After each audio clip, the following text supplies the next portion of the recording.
सच पूछिए तो बड़ी माँ, हमें ये रिश्ता बिल्कुल नहीं भाया। क्यों? क्या कमी?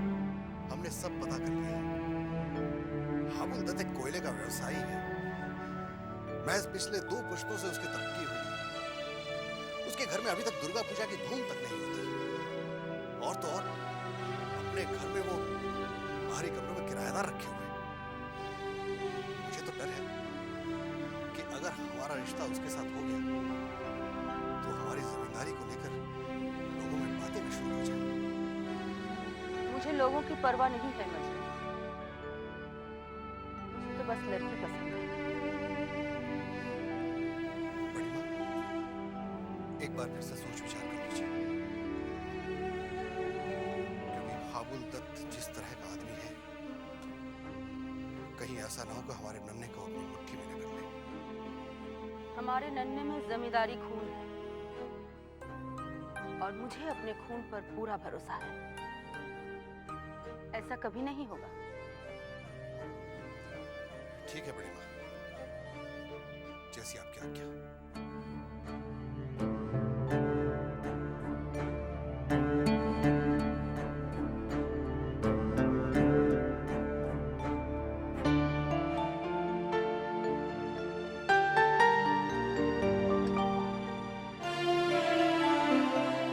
भूतनाथ बाबू, ऐसा लगता है जैसे हमसे आपका कोई रिश्ता ही नहीं रह गया।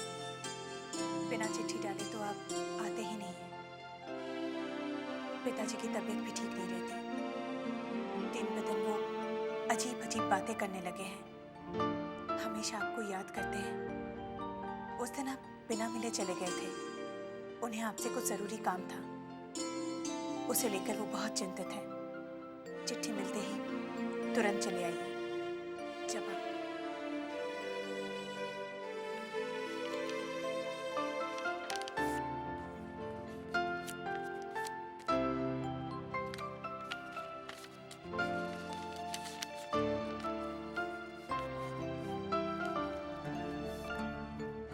गिरी, किसी भी तरह छोटी बहू से नजर बचा के ये खत छोटे बाबू को दे देना। और सुन, ये रख ले, ये 5 रुपए दे रही है। तुम चिंता मत करो चुन्नी, छोटी बहू रानी को तो खबर भी ना हो सकेगी। मैं ये चिट्ठी छोटे बाबू तक पहुंचा दूंगी। आती हूँ।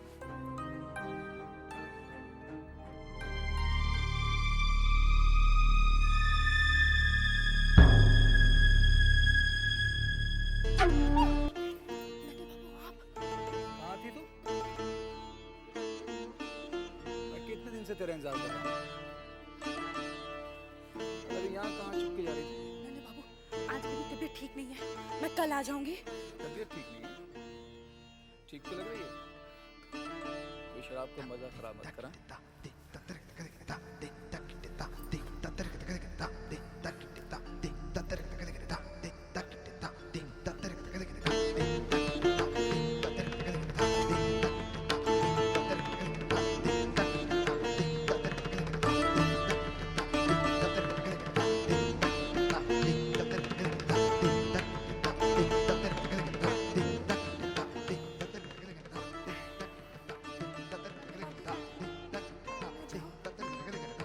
क्या बात है?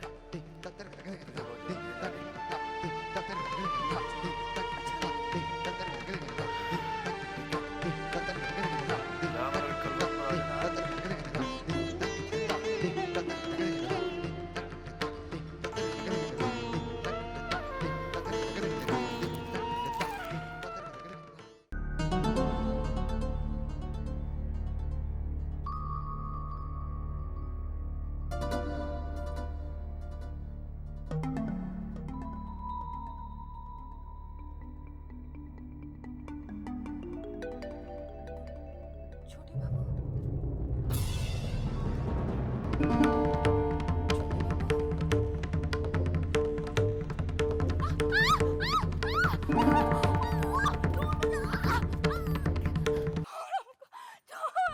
छोटी बहू रानी, छोटी बहू रानी।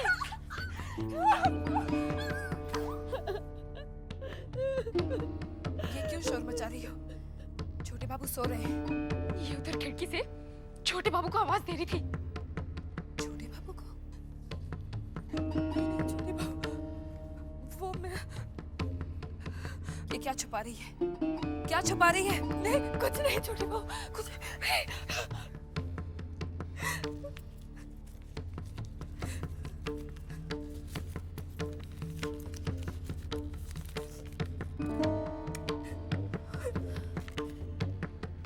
छोटे बाबू, आपके चरणों की दासी आपके वियोग में तड़प रही है। मैं आपसे मिलने हवेली पहुंची थी, मगर बंसी ने मुझे बाहर से ही ये कहकर भगा दिया कि आप मेरी शक्ल भी नहीं देखना चाहते। मैं आपकी चिंता में दिन रात घुलती जा रही हूँ। इससे पहले कि आपकी चुन्नी दम तोड़ दे, उससे आकर मिल लीजिए। आपकी चुन्नी।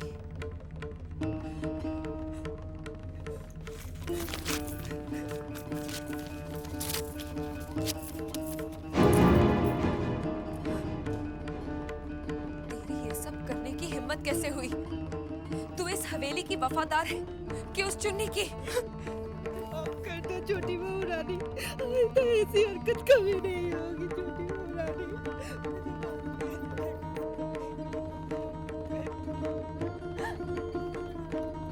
आइंदा ऐसी हरकत मत करना, नहीं तो तू जानती है ना कि हवेली के पिछवाड़े तेरे जैसे न जाने कितने गद्दार जिंदा दफना दिए गए हैं। नहीं नहीं छोटी बहू रानी, चली जा यहाँ से, चली जा।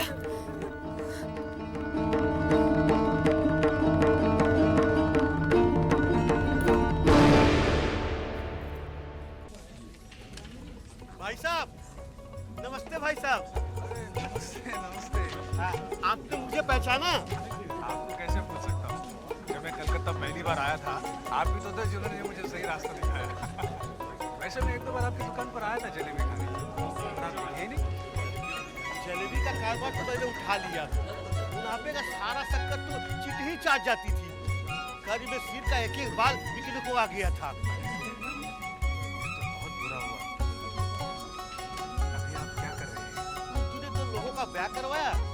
अभी नन्ही बाबू के दफ्तर में एक जगह मिल गई है।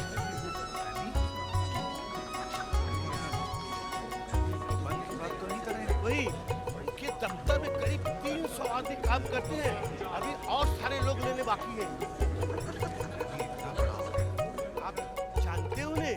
हाँ, जानता हूँ, बहुत अच्छी तरह से जानता हूँ। अच्छा भाई साहब, मैं चलता हूँ, थोड़ा जल्दी जाऊँ, फिर मिलेंगे। अच्छा, नमस्ते। फिर मिलता हूँ। हाँ हाँ। भूतनाथ बाबू, अच्छा हुआ तुम आ गए। आज मैं अपने दिल का बोझ हल्का करना चाहता हूँ। आखिर ऐसा क्या बोझ है आपके मन में? लोगों का बकाया। तुम्हारे काम के हिसाब से मुझे तुम्हें जो देना चाहिए था, वो मैं नहीं दे सका। ये लो, 500 रुपए। इन्हें ग्रहण करो और मुझे मुक्ति दे दो। मैं एक एक ऋण से मुक्त हो जाना चाहता हूँ। बाकी जो बचेगा वो मैं ब्रह्म समाज को दे जाऊंगा। ये रुपए मैं नहीं ले सकता। क्यों नहीं ले सकते? मुझसे एक अन्याय हुआ है।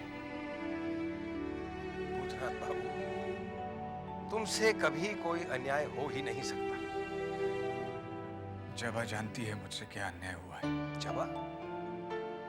जबा बेटी, ये भूतनाथ बाबू क्या कह रहे हैं?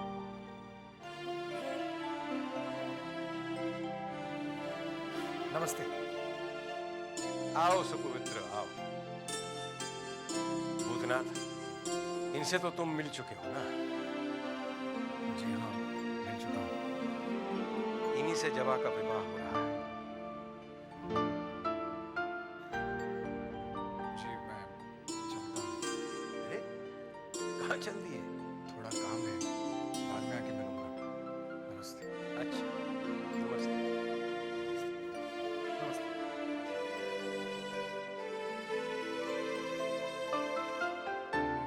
अरे भूतनाथ बाबू,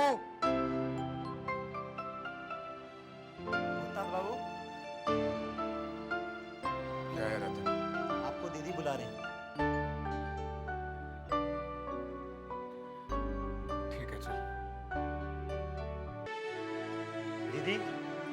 बाबू आए हैं।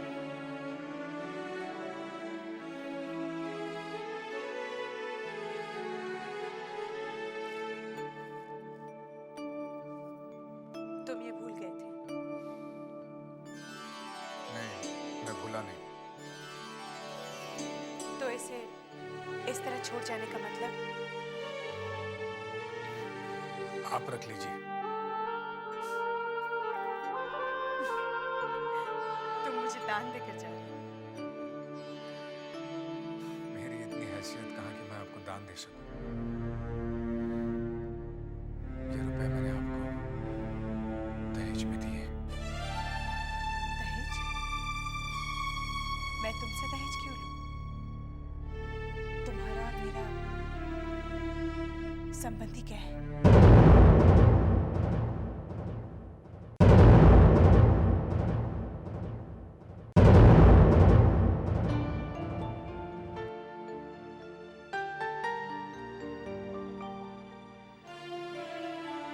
सब कुछ मुझे से कहवाना चाहते हो? जो कहना चाहती है कह दी। मगर मैं सिर्फ इतना ही कहूंगा कि क्या मेरा आपसे संबंध इतना भी नहीं कि मैं आपको उपहार में दे सकूं। उपहार लेने में मुझे कोई एतराज नहीं है, लेकिन इन रुपयों की जरूरत इस वक्त मुझसे ज्यादा तुम्हें है। हाँ, ठीक कहा आपने। इन रुपयों की मुझे ज्यादा जरूरत है, नौकरी भी नहीं। लेकिन इन रुपयों से बढ़कर भी एक और चीज है। कौन सी चीज?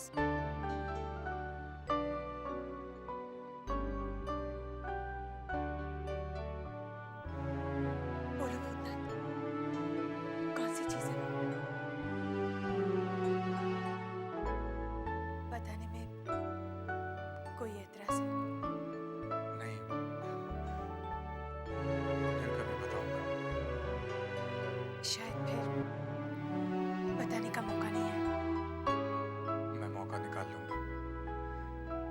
और कहीं सुनने का समय निकल गया तो?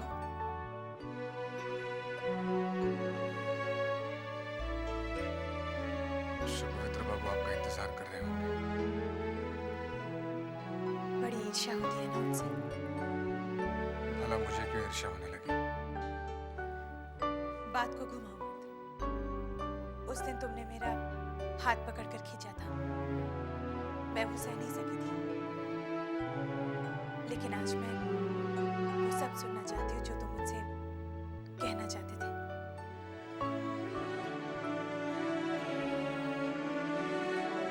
इस तरह खड़े खड़े पल भर में जवाब नहीं दिया जा सकता। जब दिया भी जाए तो आप समझेंगे नहीं, और शायद मैं समझा नहीं सकूंगा। सत्य तो ये है कि मैं तुम्हें समझ ही नहीं पाई। एक पल में कुछ होते हो और दूसरे पल में कुछ और।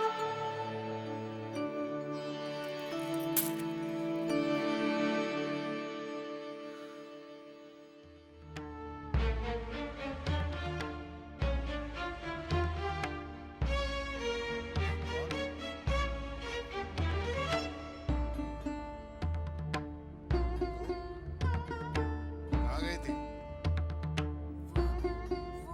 कहाँ से आ रही है?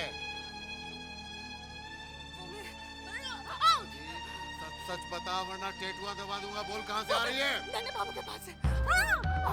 तेरी ये औकात कि जमींदारों के साथ सोए? चल। क्या? हाँ, मैंने उसे नन्हे बाबू के कमरे से निकलता हुआ देख लिया। तेरी इतनी हिम्मत कैसे हुई? चल। अरे अरे अरे अरे अरे क्या हुआ? क्या किया इसने? अरे ये पूछो क्या नहीं किया। दासी होकर रानी बनने के सपने देख रही है, अपने नन्हे को बिगाड़ रही है। आपका नन्हे में कोई दूध का धुला हुआ नहीं है। उसका मैलापन क्यों नजर आने लगा? वो आपका खून जो ठहरा। मछली बहू, मैं पूछती हूँ आपसे, आखिर जिम्मेदारी की कौन सी परवाह है जिसमें सारा का सब माफ। मछली बहू तुम लगाम थामनी है तो घर के लड़के की थामो जो बेलगाम होकर दंदना तो फिर रहा है। कल जिसकी शादी होने वाली है उसकी ये घटिया हरकत। तू किसकी लगाम थामने को कह रही है? हाँ, कौन बेलगाम होकर दंदनाता फिर रहा है? आपका लाडला नन्हे और कौन? अरे चुप कर। इस शहर में औरतों की कमी है क्या? या इस घर में पैसों की? तो मेरा बेटा इस गिरी हुई गिरी पर गिरेगा? बेटा किसका है?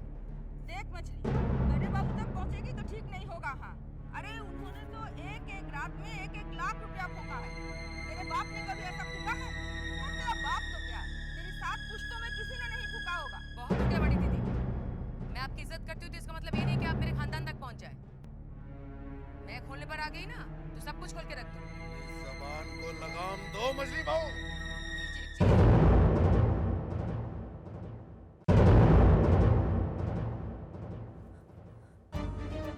छोटी बहू तुम बीच में मत आओ।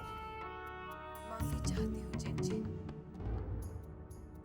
अनजाने में जब बड़े गलती करने पर उतर आए तो छोटों को बीच में आना ही पड़ता है। आप मर्द हैं, मर्द औरत पर हाथ उठाए ये शोभा नहीं देता।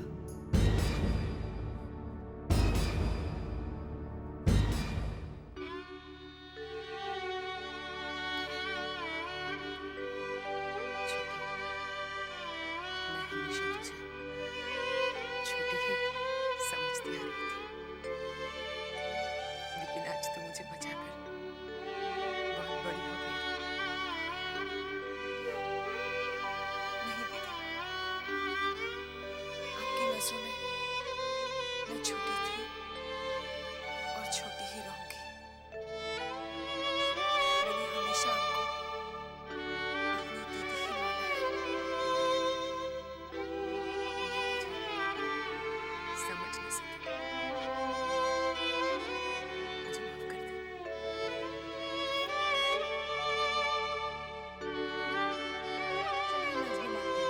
मैंने बागोटी सजा ली है। आज दिल नहीं है सुन। ऐसा मैं पहली बार सुन रही हूँ कि बागोटी के लिए आपका दिल नहीं कर रहा है। ऐसा आज हुआ भी तो पहली बार सिंधु। लेकिन आपको बहुत दुख पहुंचा है ना? दुख इस बात का नहीं है कि मछली बाबू ने आज मुझ पर हाथ उठाया। दुख इस बात का है कि जिस छोटे को मैं हमेशा ताने मारा करती थी वो आज कितना बड़ा काम कर दिखाया। छोटी मालकिन भले ही गरीब घर की लड़की है, लेकिन उनका दिल बहुत बड़ा है। मैं खुद की नजरों में जैसे गिर गई हूँ। जिस छोटे से मैं हमेशा नजरों में नजरें डालकर बात करती थी,